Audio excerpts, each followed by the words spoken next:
Сегодня мы говорим о встрече с Аллахом, о смерти, о нашем предстоянии между Всевышним Аллахом. Всевышний Аллах говорит: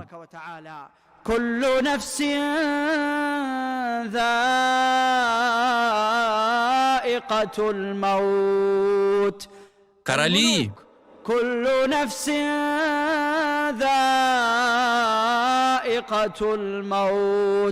и амиры,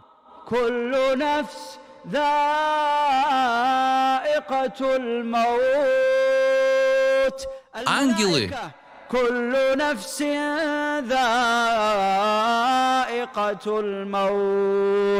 силачи,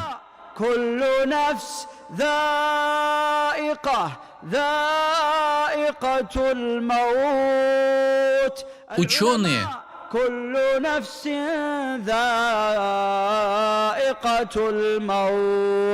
о обладатели высоких должностей, правители, ответственные лица, обладатели важных чинов и тронов.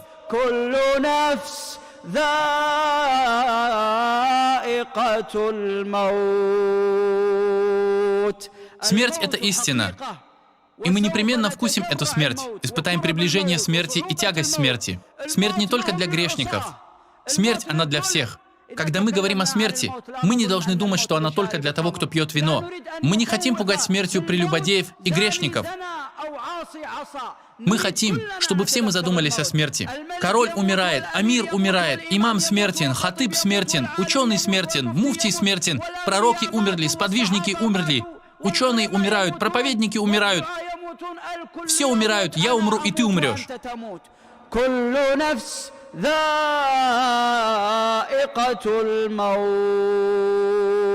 И что потом? Мы закончили? Нет, мои уважаемые братья. После смерти нас ожидают разные события. И простите меня, все мы беспечны, кроме тех, над кем смилостивился Аллах. Мы забыли о ней. Клянусь Аллахом, забыли. Смотрели телевизор и забыли о смерти. Смотрим на женщину, забыли о смерти. Гуляем по магазинам, забыли о смерти. Может ли тот, кто думает о смерти, включить какую-нибудь песню? Кто-то вспоминает о смерти и заказывает на свадьбу своей дочери диджея. Кто-то вспоминает о смерти, но при этом забывает о своем Господе и просыпает намаз. Смерть!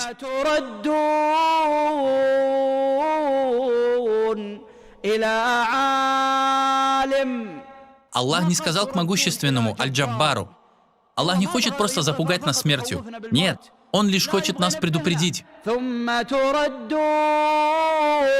Послушайте, о короли, амиры, министры, ученые, муфтии, проповедники, молящиеся, о оставившие намаз, о аулия, о грешники, о мусульмане, о кафиры.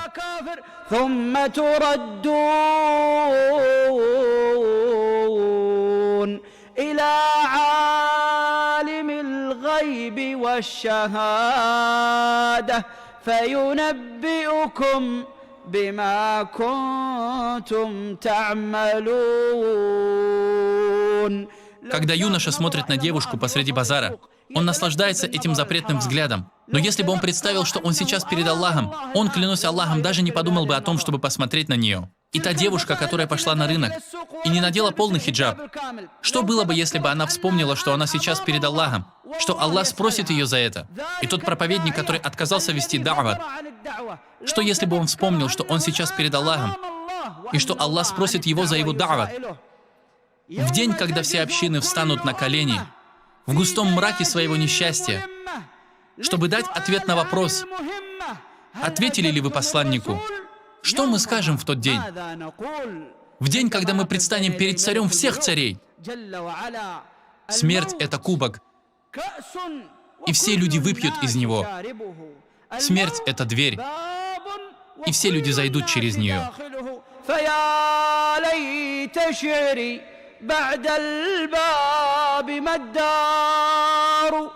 Рай или ад, победа или проигрыш, достоинство или унижение, продвижение или отставание, возвышенность или униженность. И мы просим Аллаха проявить доброту к нам и нашему положению.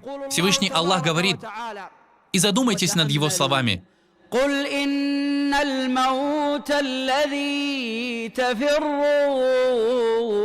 منه Мы сейчас присутствуем на лекции о смерти, но, клянусь Аллахом, сами убегаем от нее. Я и вы, все мы убегаем от смерти. Мы не хотим ее, даже когда слушаем лекцию о смерти. Так что же будет, когда мы погрузимся в нашу дунью, в наши страсти, пойдем на рынки, сядем перед экранами телевизоров, наших компьютеров? Что мы будем делать, даже если на лекции мы боимся смерти? Так как мы к ней относимся в нашей мирской суете? الذي تفرون منه فإنه ملاقيكم. Всевышний Аллах говорит: «Зачем вы убегаете от смерти? Смерть перед вами. Она настигнет тебя. Настигнет, не пройдет мимо. Ты придешь к тому дню. Ты сам достигнешь того установленного тебе срока». И смерть, уважаемые братья, это переход с одной обители в другую. Переход от макияжа, украшений, благовоний, духов, мытья, кремов, красивой дорогой одежды, переход от вилл, больших машин, переход от рынков и собраний, переход от кондиционеров, переход с этого мира к червям, к тому, чтобы ты оказался среди других могил. Это переезд в темноту, когда ты останешься с теми делами, которые успел совершить. Заканчиваются украшения той молодой девушки, которая сделала макияж и вышла на рынок. Клянусь Аллахом, если бы после ее смерти мы предложили ей украсить себя платьем, она бы не захотела это платье. Но в этой дунье мы словно сумасшедшие. Мы забыли нашу большую ответственность. Мы беспечны, беспечны. Если кто-то из нас, уважаемые братья, сейчас умрет, будет ли он думать о том, известен ли он среди людей или нет?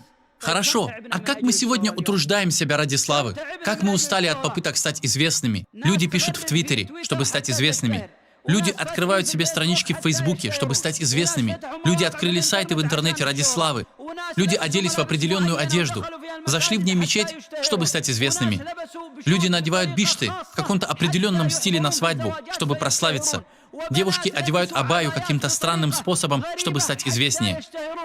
Все кричат «Я!», а Аллах говорит: «Нет божества, кроме меня». Мы несчастны, мы беспечны, мы не думаем о том, что от нас требуется.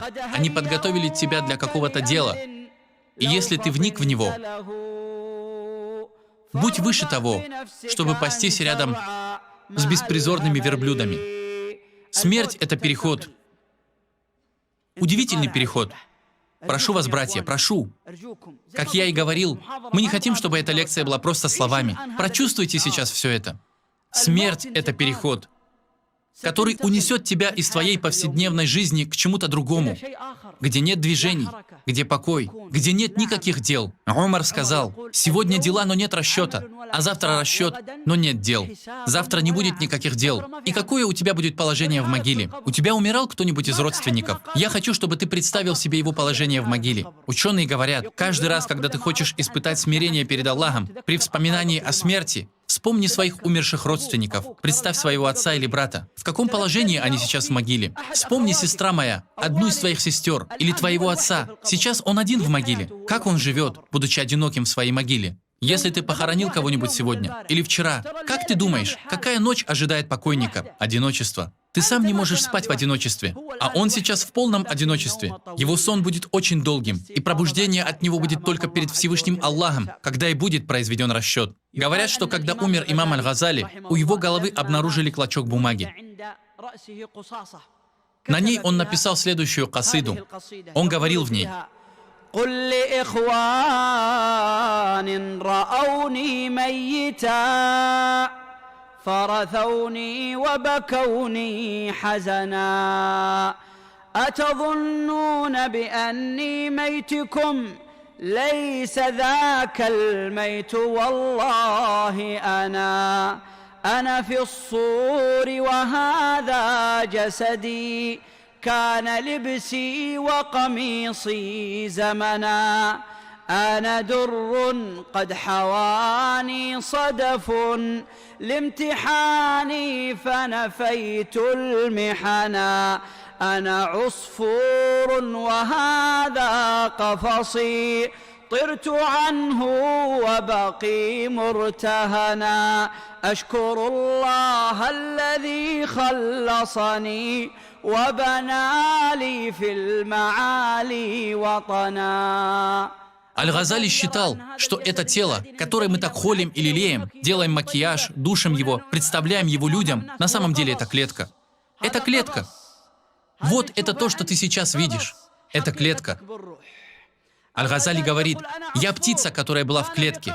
Я был душой, которая находилась в тюрьме, но хвала Аллаху, Аллах освободил меня, и я вернулся к своему Господу». Смерть имеет удивительные переходы. Сколько бы мы ни говорили о ней, мы не можем ее себе представить. Эта смерть по-разному воспринимается людьми. Что касается невежды, то он переживает за смерть круглыми сутками, потому что знает, что его лицо почернеет перед Аллахом. О Аллах, не делай нас из их числа. Как тот, кто оставляет намаз, совершает разные мерзости. Женщина, которая выщипывает брови и знает, что в эту ночь она заснула проклятой. Пророк, да благословит его Аллах и приветствует, сказал: «Аллах проклял женщин, которые выщипывают брови и которым выщипывают брови, которые делают татуировки и которым делают татуировки, которые распиливают зубы для красоты». Пророк, да благословит его Аллах и приветствует, также проклял тех, кто вешает себе на голову накладные волосы, и тех, кому эти волосы подвешивают, и ту, которая выщипывает свои брови. Пророк, да благословит его Аллах и приветствует, проклял женщин, делающих татуировки, и тех, кому эти татуировки делаются. Хорошо, если эта женщина, которая выщипывала свои брови, будет знать, что в эту ночь она будет проклята на небесах, проклята перед Аллахом, ее муж рядом с ней, и она проклята, готовит еду детям, будучи при этом проклятой, пошла в мечеть, будучи проклятой, вышла из мечети, будучи проклятой. А если бы она вспомнила о своем грехе, который совершила? Она же боится смерти. Она говорит: «Я не хочу умирать так, не хочу заходить в могилу, будучи проклятой. Я каюсь перед Аллахом и прошу у него прощения за свое деяние». Невежественный в религии человек всегда переживает и боится, потому что он ничего не сделал для своего ахирата. Каждый раз, как он вспоминал о смерти, он ложился спать. Каждый раз, когда он вспоминал о могиле, его беспечность только увеличивалась. И вот он боится, переживает. Что касается второго, то это кающийся. Он боится смерти, он ненавидит ее. Но этот страх, это не страх перед Всевышним Аллахом, а страх встретиться с Аллахом, с делами, которые не поддержат его перед его покровителем. Это кающийся. Что касается третьего, то я прошу Аллаха сделать меня и вас такими, такого вида. Такой человек знает Аллаха. Тот, кто знает Аллаха, не боится смерти, потому что знает, что смерть для него – отдых от всех ответственностей в дунье. После смерти не надо делать намаз, держать пост, делать хадж, выплачивать закят. Не надо опускать взор и охранять органы тела от грехов. После смерти все. Ты обратишься к Всевышнему Аллаху безо всяких обязательств. Ты отправляешься к самому милостивому из всех милостивых, к наищедрейшему, к наидостойнейшему. Я прошу Аллаха сделать меня и вас из числа тех, кто знает Аллаха и направляется к Нему, кто со страстью радуется своей предстоящей встрече с Аллахом.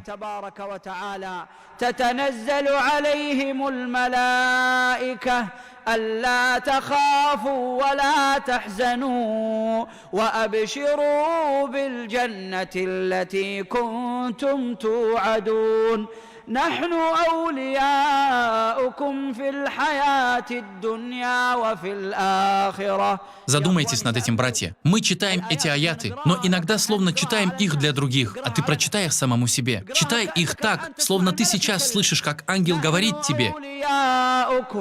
في الحياة الدنيا وفي الآخرة ولكم فيها ما تشتهي أنفسكم ولكم فيها ما تدعون.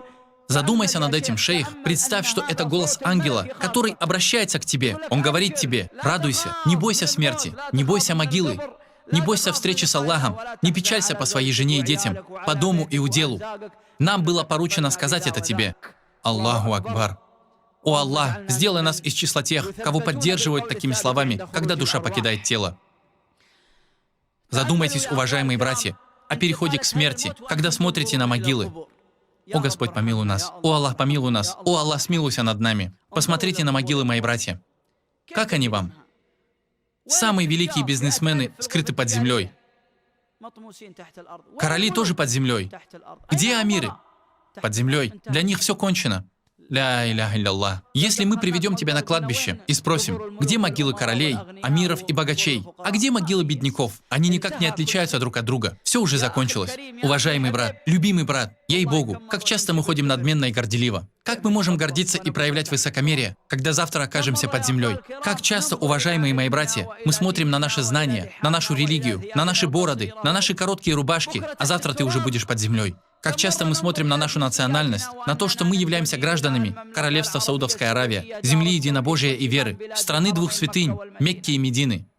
А сколько людей, находившихся рядом с заповедной мечетью, попали в огонь гиены? Первый из них Абу Ляхаб. Если кто-то из страны двух святынь, это не значит, что он валиюллах. Не высокомерничай. Удержи себя от этого. Прояви скромность перед твоим Господом. Ты мискин. Возможно, это высокомерие, которое проникло в твою душу, лишит тебя милости Аллаха после того, как она подойдет к тебе. ليتني لم أتخذ فلانا خليلا. Простой друг может лишить тебя всего. Высокомерие — все разрушить, а запретный взгляд привести к наказанию. Наш праотец вышел из рая всего лишь из-за одного проступка. Он просто поел с одного дерева и все. Вышел из рая. Мы должны постоянно переживать о смерти. Если вы хотите вспомнить о ней, отправляйтесь на кладбище. И необходимо, братья мои, и послушайте меня как следует, братья мои и сестры, мы абсолютно небрежны в мыслях о смерти. Мы вспоминаем о смерти только на лекциях и уроках. Нет, необходимо, чтобы смерть всегда была с нами. Мы должны опровергнуть идею того, что смерть делает человека несчастным и портит жизнь. Более того, уважаемые братья, мы должны достичь такой стадии, что когда перед нами будут говорить о смерти на свадьбе, это будет для нас нормально. Если о смерти говорят на празднике, мы примем это. Некоторые люди удивляются и говорят: как это? Это нас расстроит и опечалит.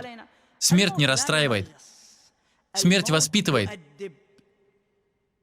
Мы сейчас упоминаем о смерти просто для того, чтобы воспитаться. Вы думаете, что ваш посланник, да благословит его Аллах и приветствует, хоть на мгновение забывал о смерти? Он не забывал о смерти. Вместе с этим он ел, пил, сидел со своими женами, шутил с Аишей, играл с внуками Аль-Хасаном и Аль-Хусейном, а сам думал о смерти. Он помнил о смерти, помнил, что она наступит, да благословит его Аллах и приветствует. Смерть не портит свадьбу, праздники и празднества. Смерть дисциплинирует, смерть направляет нас. Пророк, да благословит его Аллах и приветствует, наш образец для подражания, говорил об адском огне в день праздника. Не просто о смерти, а об огне. Он сказал о женщинах: «Поистине я видел, что вы составляете большинство обитателей огня». Как это? Пророк, да благословит его Аллах и приветствует. Что, портит женщинам настроение в праздничный день? Нет. Он знал, что напоминание о смерти, напоминание об огне, все это нужно для исправления души. Что смерть неизбежна, что ад неизбежен.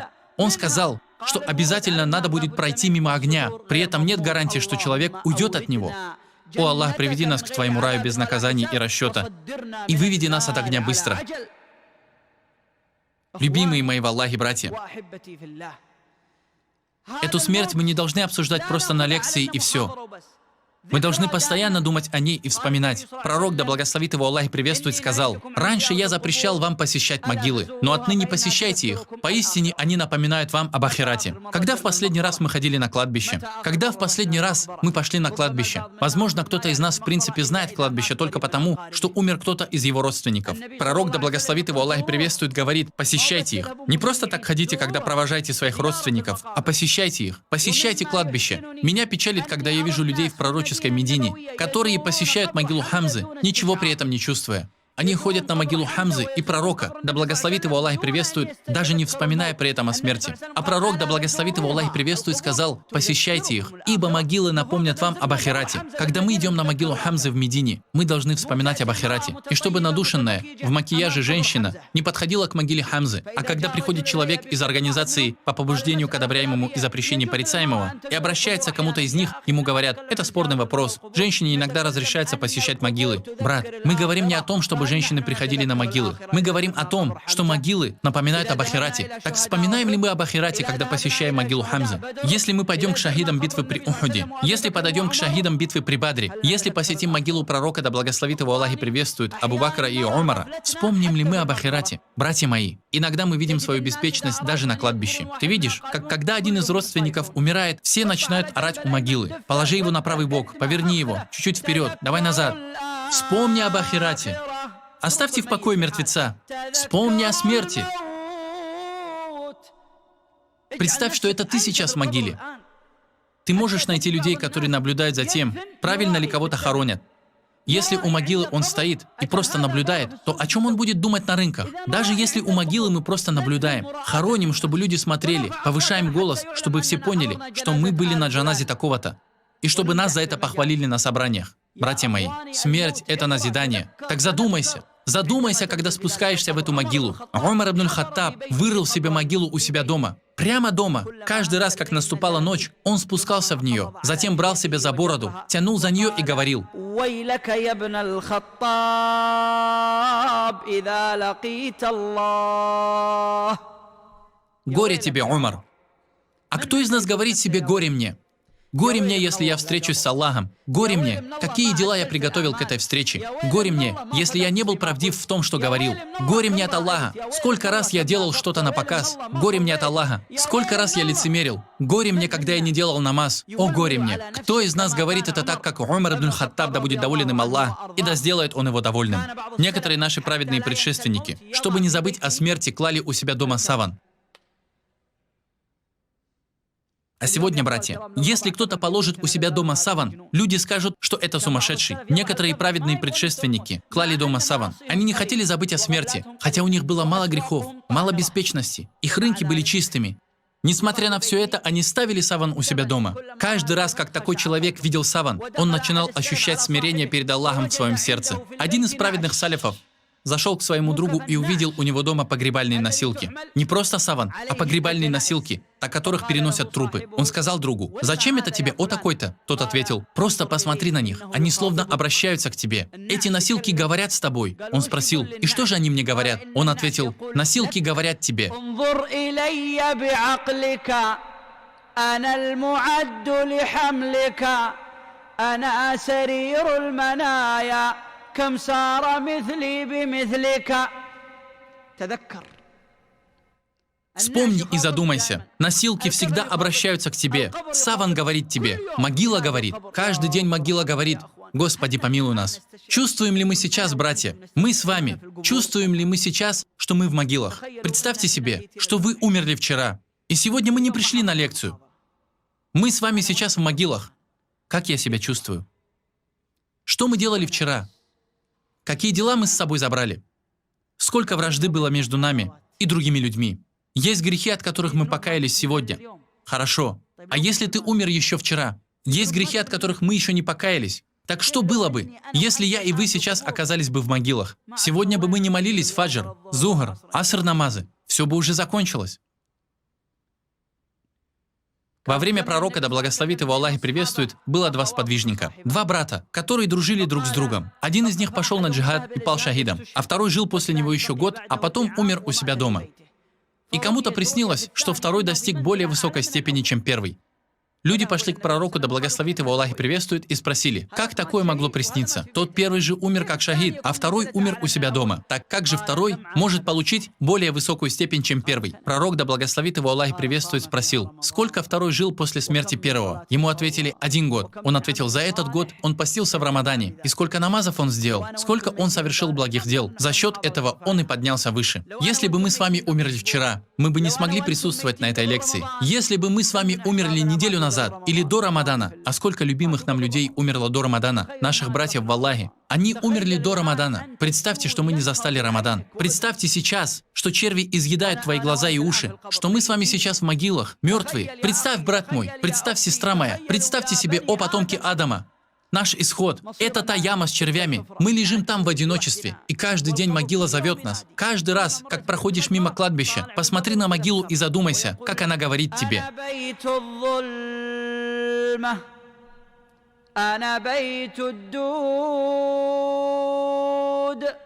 Могила обращается к тебе. Ты сейчас, маша Аллах, живешь в мебелированной квартире, или в большой вилле, или живешь вместе со своими коллегами. Когда ты спишь, твой брат спит где-то рядом, или твоя жена, или твои дети. Ты можешь спать только с кондиционером, а могила говорит каждый день: иди сюда, ты, по-моему, опаздываешь. У меня один мрак, света нет. Ты будешь спать вместе с червями. Так иди же сюда, уважаемые братья. Подготовились ли мы к этим мгновениям? Давайте посмотрим, как герои, которые всегда думали о Всевышнем Аллахе, покидали эту дунью. Муад ибн Джабаль. отправился в Йемен, затем пошел в Шам, участвовал в завоевании Шама, когда халифом был Абу Бакр ас-Сиддик, и потом он заболел чумой во время правления Умара, и он умер шахидом, и он и его сын Абдур-Рахман. Его могила и могила Абдур-Рахмана находятся рядом друг с другом, и оба они умерли от чумы. Когда началась эпидемия чумы, люди каждый день прощались с десятками умерших. Человек мог хоронить своего друга и думать: возможно, сегодня ночью я не буду спать среди живых. Болезнь распространялась быстро. Умер Абу Убейда. За ним последовал Муаз ибн Джабаль. Все происходило стремительно. Когда Муаз ибн Джабаль понял, что умрет, он возвысил свой голос, обращаясь к своему Господу: «О Аллах, сделай благой нашу кончину». Муаз сказал: «О Аллах, души, сдави меня». «О Аллах, поистине я боялся Тебя, а сегодня я надеюсь на Тебя». Сегодня я надеюсь на Тебя. У меня нет никого, кроме Тебя, о Аллах. Раньше я в основном боялся Тебя, а сейчас Твоя милость ближе ко мне, чем Твое наказание. О Аллах, поистине я боялся Тебя, а сегодня надеюсь на Тебя. О Аллах, Тебе было ведомо, что я любил дунью не за посадку деревьев и прокладку рек,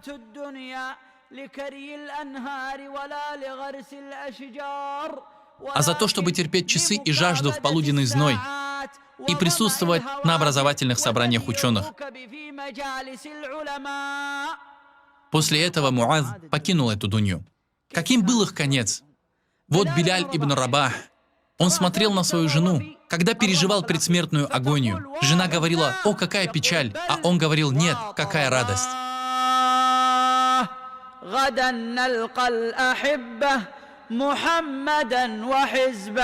И Биляль покидает эту дунью, чтобы отправиться к милосердному Господу. И пророк, да благословит его Аллах и приветствует, слышал звуки от его сандалий перед собой в раю. Да будет доволен им Аллах, и да сделает он его довольным. Вот Ибрахим ан-Нахаи. Когда наступил его срок, он заплакал. Те люди осознавали, что означает смерть. Ему сказали: «Да помилует тебя Аллах. Почему ты плачешь?» Он ответил: «Разве вы не знаете? Я ожидаю посланника, который сообщит мне либо о рае, либо об аде. Я сейчас нуждаюсь. Я сейчас нахожусь в состоянии ожидания. Смерть значит, что я попаду в рай или в ад. Смерть означает, что придут или ангелы милости, или ангелы наказания. Смерть означает, что будет передана либо благая, либо скверная весть». Вот Ибнуль Мубарак. Когда приблизилась его смерть, когда душа начала выходить из тела, он засмеялся, а потом сказал: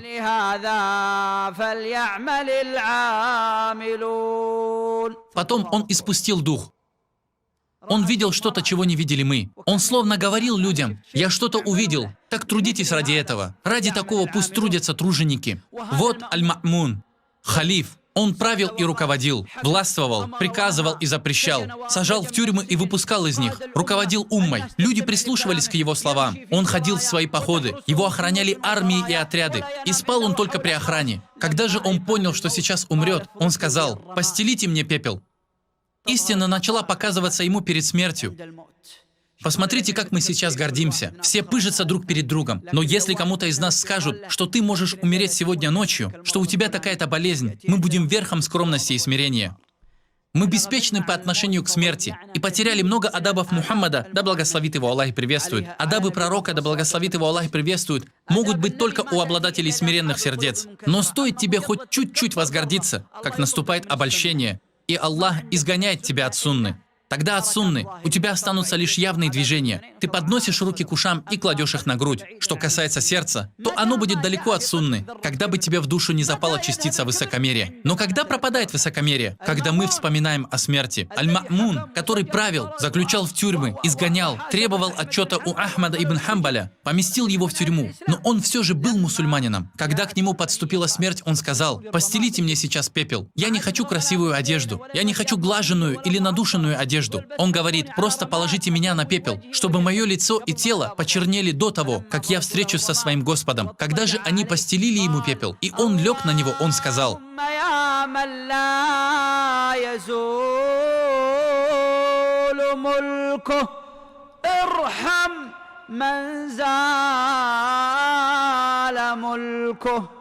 «О Аллах, братья мои, как мы нуждаемся в том, чтобы встать рядом с теми, кто покинул дунью в таких положениях, чтобы узнать об их опыте, подобного которому у нас нет. Один из праведных салифов стоял рядом со своим отцом, у которого душа то входила, то выходила. Он спросил: «Отец мой, и как тебе смерть?» Он ответил: «Сын мой, она сильнее ударов меча и пилы».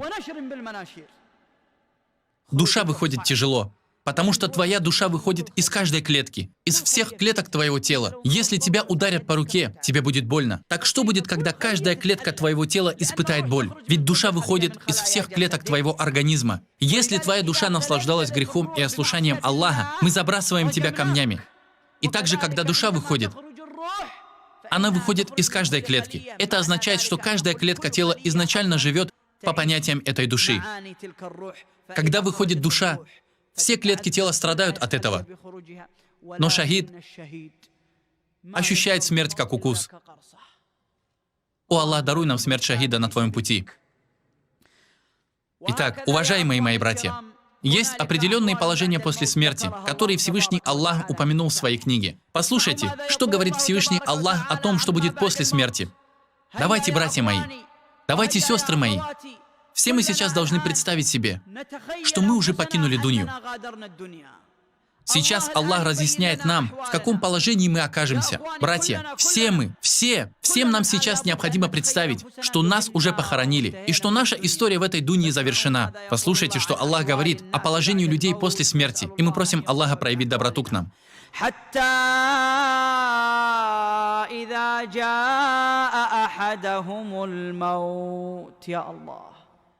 Брат, я зову тебя по имени. Сестра, я обращаюсь к тебе по имени. Вы знаете этот аят. Он для меня и для вас. Я прошу вас прочувствовать. Если кто-то может представлять только с закрытыми глазами, пусть закроет глаза и представляет. Это обращение для меня и для тебя.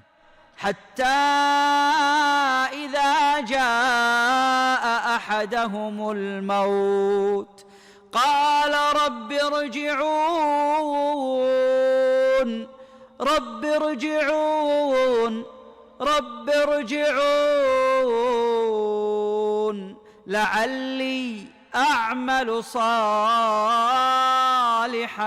فيما تركت كلا إنها كلمة هو قائلها ومن ورائهم برزخ إلى يوم يبعثون فإذا نفخ في الصور فلا أنساب بينهم يومئذ ولا يتساءلون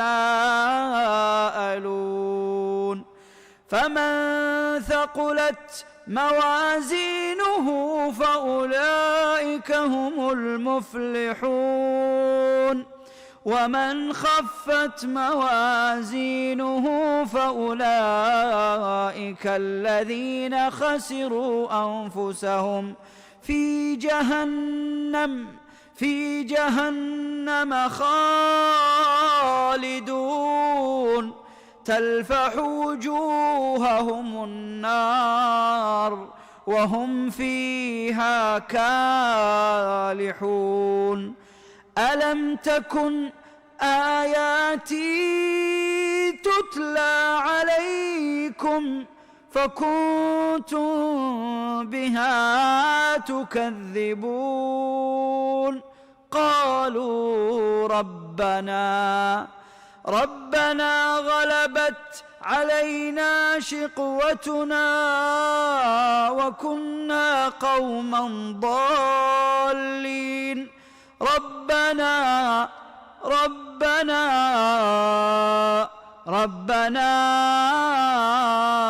أخرجنا منها فإن عدنا فإنا ظالمون قال اخسأوا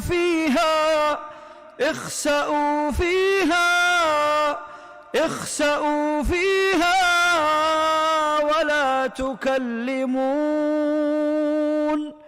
إنه كان فريق من عبادي يقولون ربنا آمنا فاغفر لنا وارحمنا وأنت خير الراحمين فاتخذتموهم سخريا حتى أنسوكم ذكري وكنتم منهم تضحكون. О Аллах, братья мои, сестры мои, клянусь Аллахом, мы пребываем в беспечности. Если бы кто-то из нас прочувствовал все это, я не говорю, что он тогда прекратит прелюбодействовать или заниматься ростовщичеством. Нет, нет, клянусь Аллахом, если бы мы прочувствовали эти вещи, мы бы не делали даже те дела, которые разрешены, но которые нам не нужны. Клянусь великим Аллахом, если к нам, братья, придет ощущение того, что от нас требуется, клянусь Аллахом, тогда даже прогулку мы с 2 часов сократим до 1. Вместо того, чтобы играть в футбол час, я буду играть полчаса. Вместо того, чтобы играть в PlayStation час, я буду играть 15 минут. Этого достаточно. Достаточно. Хватит. Мы не будем растягивать. Мы не будем слишком глубоко погружаться в дунью. Клянусь Аллахом, после смерти нас ждут тяжкие явления. Братья мои, все, о чем мы с вами говорили, это истина. Это сказал Аллах. Мы увидим это все собственными глазами. Мы будем переживать эти зрелища. Мы увидим, если окажемся из числа обитателей рая. О Аллах, сделай нас из числа райских обитателей. Тогда мы увидим обитателей огня, как они завывают. Братья мои, после смерти будут разные события, явления, истины, о которых упомянул Всевышний Аллах. Так задумайся вместе со мной над словами Всевышнего Аллаха.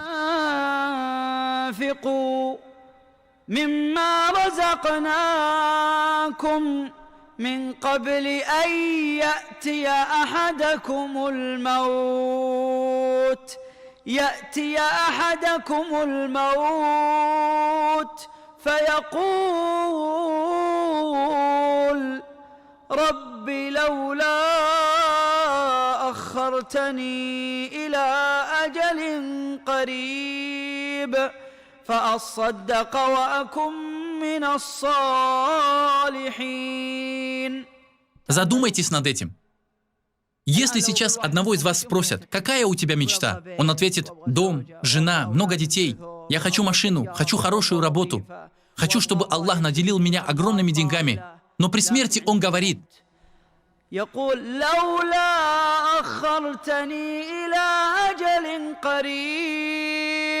хорошо, но для чего?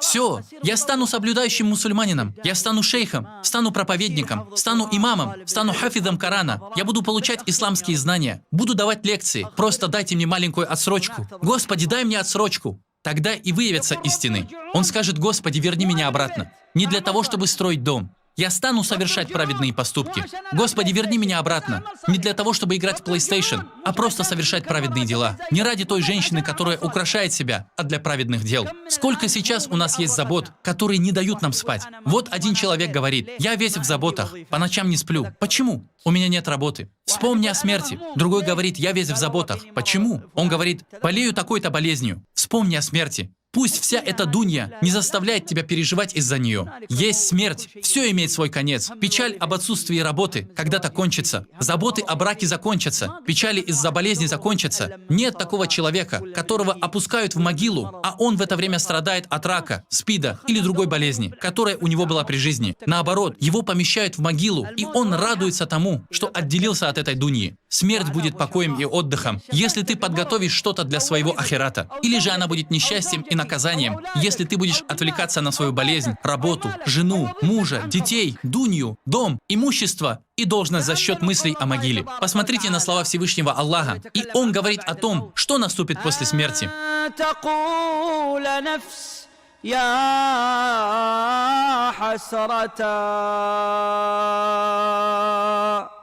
Сегодня мы проспали утренний намаз, но кто сказал «О горе мне»? Сегодня мы слушаем музыку, но кто скажет «О горе мне»? Кто сегодня позлословил о ком-то и сказал «О горе мне», если бы я не злословил на него? Кто из нас сегодня разглядывал запретную для него женщину, а потом сказал «О горе мне»? Раньше память была чистой, в ней не было фотографий женщин, а сейчас мы ее запачкали. О горе нам! Что, если бы это было показано перед Аллахом? Горе нам! Если бы эту память в мозгу открыли перед моим Господом, вот было бы позорище. О, если бы мы не заходили на такой-то рынок, не видели такие-то виды. О, если бы мы не смотрели такое-то видео.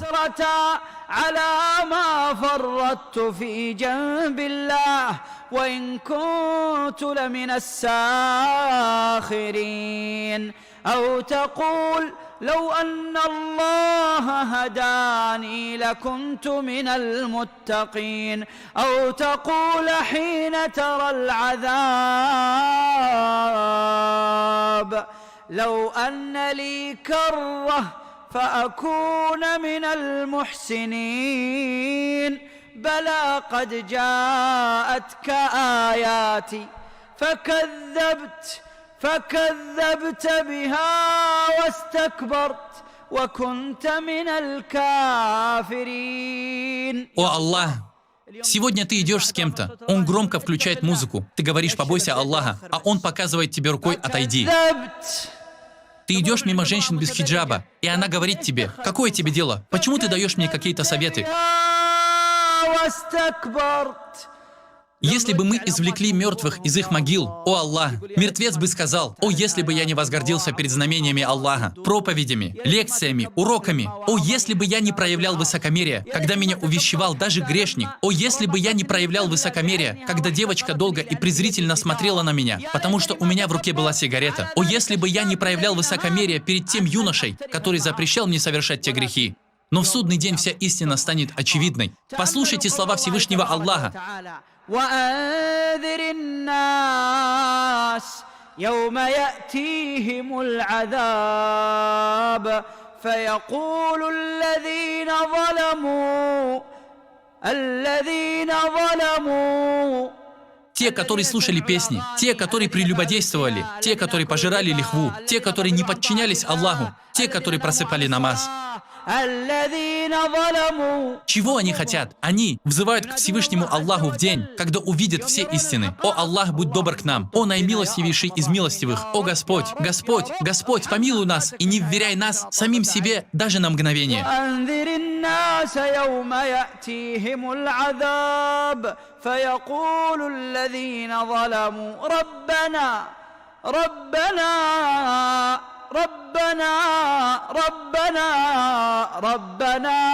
ربنا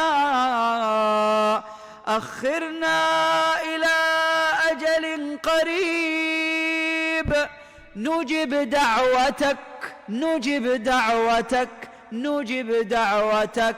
О Аллах, почему же нам не ответить на него, пока мы в здравии? Почему бы нам не ответить на него сегодня, братья? Почему бы не ответить сейчас? Если я знаю, что у меня дома харам, и не убираю его, если это у меня в кармане, и я не вытаскиваю это, если я не стираю видео на своем телефоне, если я не удаляю те видео, которые просматриваю каждый день, если женщина выщипывает брови и не может остановиться, предоставь нам отсрочку. Предоставь нам отсрочку. Что вы будете делать? Смотреть матчи? Смотреть фильмы? Построите дома?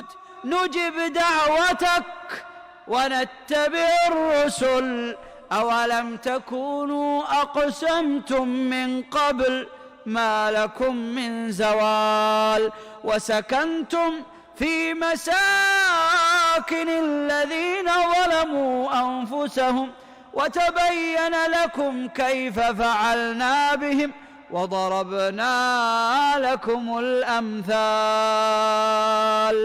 О Аллах! Некоторые люди отправляются в Шам, идут там на Мертвое море. Другие видят Мертвое море на своих экранах, слушают что-то о Мертвом море.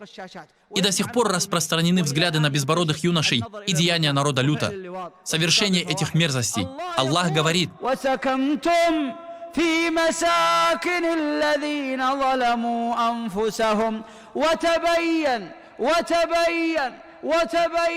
لكم كيف فعلنا بهم. Аллах говорит: я поступил с народом люта так-то и так-то, с народом Ад так-то, с народом Самуд так-то, с народом фараона так-то. Я сделал с ними ужасные вещи. Вы же были беспечны. Вы обитали в их жилищах. Вы видели, что мы с ними сделали. Но несмотря на это, продолжали их дела. Как это, братья мои? Вы слышали эти слова? этот аят. Представьте себе, что мы с вами умерли. Причем умерли на грехе. Или с нами есть какой-то грех. У нас в кармане грех. Хотя до нас дошли эти слова. Я заклинаю вас Аллахом. Если у вас ответ, ответьте Аллаху. Давайте ответим Аллаху. Если Аллах уже сказал нам эти свои слова, вы обитали в жилищах тех, которые были несправедливы к себе. Вам было ясно, как мы поступили с ними. Представьте, что Аллах обращается к нам сейчас.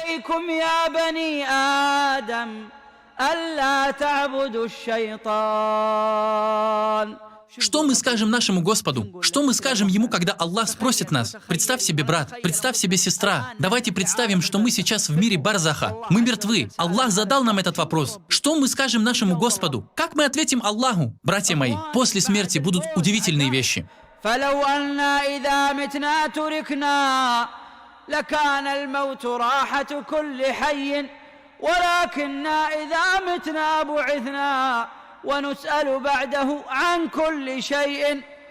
Готовы ли мы к тому, чтобы быть спрошенными за все? Ты будешь спрошен за свои запретные взгляды, за лицемерие. Готовы ли мы быть спрошенными за высокомерие, злословие, сплетни, ложь, обман, за то запретное, что мы сделали, грехи, которые мы совершали за сегодня, в понедельник? Сегодня дела будут вознесены к Аллаху.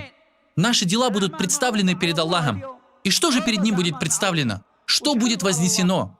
Какие из твоих дел были вознесены сегодня к Аллаху? Фаджр намаз джамаатом, Зухр, Аср, Магриб, Айша намазы джамаатом. Что еще вознеслось к Аллаху? Дополнительные намазы, чтение Корана? Что будет представлено перед Аллахом сегодня? Курение, фильмы, сериалы, матчи, сплетни, песни? Так что же будет представлено перед Аллахом? Каждый понедельник деяния возносятся к Всевышнему Аллаху, и Он прощает своим созданием, кроме враждующих и мушриков. И ежедневно дела представляются перед Аллахом. Дважды, на Фаджр и на Аср. На Фаджр показываются твои дела, что ты делал ночью, а на Аср показываются твои дела, что ты делал днем. Ежедневно наши дела возносятся и показываются. Клянусь Аллахом, мы не сможем ответить даже на один вопрос Аллаха. Прости нас, Господи. Прости нас, о Аллах. Клянусь Аллахом, даже на один из вопросов Аллаха мы не можем дать ответ. Все это будет после смерти. Клянусь Аллахом, мы пребываем в полной беспечности. Посмотрите на все эти преступления и грехи. Злословие, обман. Например, сейчас ты ругаешь правительство или правителя. Это не злословие? Но мы спокойно об этом говорим. Каждый говорит о таком-то министре. Министр транспорта такой-то, министр нефти такой-то, один из представителей организации по побуждению к одобряемому такой-то. В таком-то учителе такие-то и такие-то недостатки. Мой начальник на работе такой-то. О Аллах, если бы мы просто задумались о смерти. Что будет после смерти? Какая разница, что я думаю о людях? Что люди думают обо мне? Мне бы заняться Аллахом. Дайте мне заняться моими отношениями с Аллахом. Пусть люди допускают по отношению ко мне какие-то ошибки. Главное, что я не буду допускать ошибок по отношению к ним. Пусть в судный день я буду требовать с них свои права. Главное, чтобы люди не приходили и ничего не требовали у меня. Клянусь Аллахом, если бы вспомнили о том, что будет после смерти, мы бы вышли на прямой путь. Как часто мы сидим на собраниях просто для того, чтобы покритиковать людей, критиковать какого-то шейха, такого-то дааватчика, такого-то правителя, такого-то амира. Критикуй самого себя. У тебя есть свои проблемы, катастрофы, преступления, нечестие, ослушание Аллаха, беспечность и забытье. Обращай внимание на себя. Проснись, проснись. Ты же предстанешь перед Аллахом, встанешь перед Господом миров. Если бы мы задумались о смерти, о ее ужасах, о том, что будет потом, клянусь Аллахом, мы бы занялись своими недостатками, а не недостатками всех остальных людей. Зачем мне говорить «такой-то несправедливый»? Это я несправедлив. Зачем мне говорить «такой-то лжец»? Это я лжец. У меня есть свои беды и проблемы. И мне лучше заняться самим собой, дисциплинировать себя, приводить себя в порядок, готовить свое сердце, украшать свою душу, а потом идти к Всевышнему Аллаху. Каждый, кто ошибся, будет отчитан перед Господом миров, а от меня требуется да'ват и дуа. Задумайтесь, любимые мои в Аллахе, о словах Всевышнего Аллаха. Друг мой, где ты, мой любимый друг? Сколько у нас друзей? Если мы задумаемся о том, что будет после смерти, клянусь Аллахом, мы изменим многих наших друзей. Если мы вспомним о том, что будет после смерти, мы изменим многих наших друзей. Многих.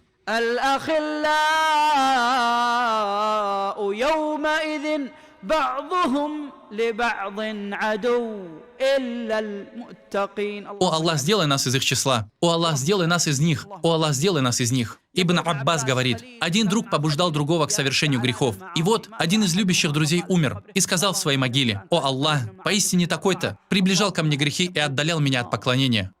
О Аллах, присоедини его ко мне в огне». Так, когда-то любящие друзья становятся врагами. Любящий друг, а не просто друг. Между ними есть любовь. Они готовы всем жертвовать друг для друга. Но в могиле он будет проклинать своего друга, который был у него в дунье, и делать дуа против него. О Аллах! О Аллах! Так что будет, если группа молодежи вместе слушают песни, вместе прелюбодействуют, совершают мерзости вместе и умирают в одной аварии? Вражда между ними будет еще сильнее и неприятнее.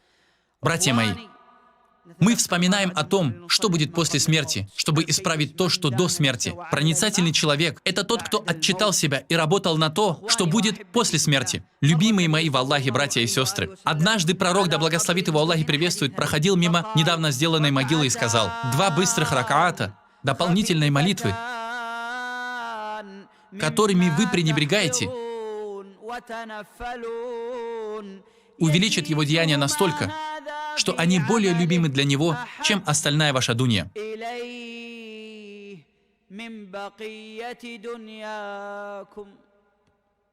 Любимый пророк учит нас. Представь, что тебя похоронили. Ты в могиле, и пророк, да благословит его Аллах и приветствует, говорит тебе: когда ты уже похоронен, тебе будет казаться, что 2 ракаата лучше, чем вся дунья. Что нас сегодня отвлекает от Аллаха? Дунья. Один хочет должность, другой машину, третий жену. Эта жена говорит ему: ты не выполняешь мои права. Дети хотят наконец выйти из дома. Мы хотим, как другие люди, поехать куда-нибудь за пределы Саудии. Но когда их всех, которые что-то требовали в дуньи, опустят в могилу, пророк, да благословит его Аллах и приветствует, говорит: 2 быстрых, легких ракаата, которыми вы пренебрегаете. И они относятся к дополнительным намазам, а не к обязательным. Он говорит, они увеличивают его деяния так, что станут более любимы для него, чем вся остальная ваша дунья. Одного человека видели во сне, и он сказал: и в сновидениях можно усматривать благие предзнаменования, но нельзя брать от них шариатские положения. Одного праведника увидели во сне, и он сказал тому, кто его увидел: мы сожалеем по поводу одного великого дела. Тот спросил: и что это за дело? Он сказал, что мы знали, но не делали. И вы тоже знаете, но не делайте. Клянусь Аллахом, 1 тасбих или 2, 1 ракаат или 2 на свитке одного из нас более любимы для него, чем дунья и все, что в ней.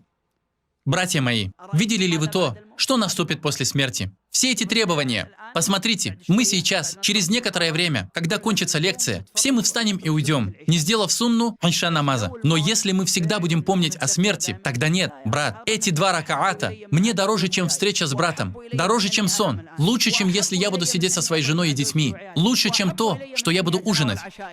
Просто 2 ракаата, потому что именно они пригодятся мне в могиле. Али ибн Аби Талиб, да будет доволен им Аллах.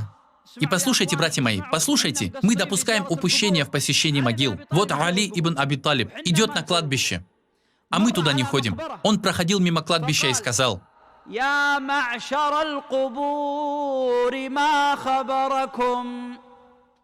о Аллах, посмотрите на могилы, братья мои. Представьте сейчас вместе со мной, что перед вами кладбище.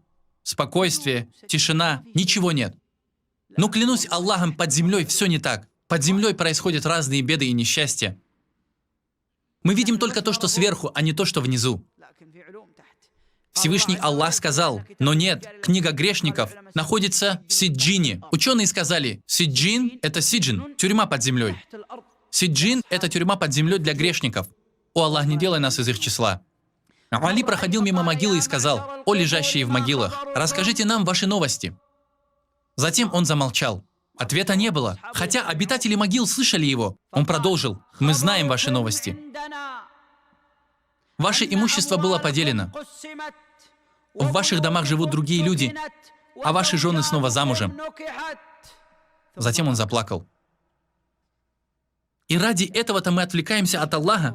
Все эти дома, имущество, все, когда я оставил его, оно куда-то ушло. И Али ибн Аби Талиб, да будет доволен им Аллах, и да сделает он его довольным, заплакал, после чего произнес: а какие наши новости о вас? Мы сообщили вам то, что случилось после вашей смерти. А каковы наши вести? Сообщите нам. Что вы там видели, чтобы предупредить нас? Что вы можете рассказать нам? Он замолчал, а потом сказал: если бы они ответили, они бы сказали: